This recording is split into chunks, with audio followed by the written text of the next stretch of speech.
2020, I'm working in a large megachurch. It's the height of the BLM movement, which hit the UK massively. And by some miracle, I managed to organise a series of video discussions with a whole bunch of prominent leaders in UK Christianity who are all woke on this issue, where we would sit down and I would provide something of a counterpoint. But we also had the opportunity with these to bring in some guests we were going to do a whole series of discussions, and we were bringing in some guests by video link. So we had a big TV there, and we were going to have different guests. And again, they were largely going to be UK Christianity, and they were largely going to be woke on this issue. But somehow I managed to convince everyone to let Voddie Baucham come on for one of these discussions.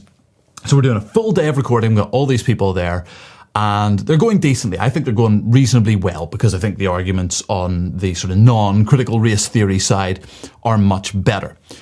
But then we get to the video where Voddie calls in. And it's like that scene, you know, in Avengers where Tony Stark says, "We have a Hulk." It's basically like that, right?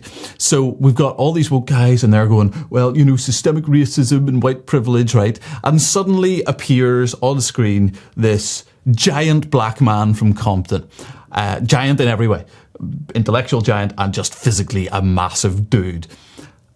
Without being like nasty to anyone, he just tears the whole thing apart. Right? You talk about assuming the center, being completely confident that your position is right, that it's better, that other positions are not defensible, and making people defend him. Like, that was what he did. And he was completely right. And it was completely inarguable.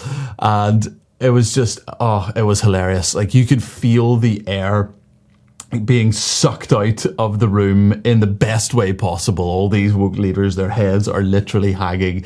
They're depressed. It was amazing. It genuinely was one of the funniest and best things. And one of the best moments of my life, where you get to witness the truth of the Word of God tear apart lies. It was just profound.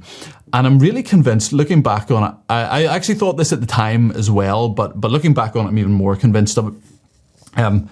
I'm convinced it would have seriously prevented the ingraining of critical race theory into the UK church that we have seen since that time. It was that one-sided, it was that clear. But do you know what happened? The woke side, all of those woke leaders, they all begged for it not to be released, right? I begged for it to be released because it was just amazing, but the organisers said no. And they never let any of the discussion see the light of day.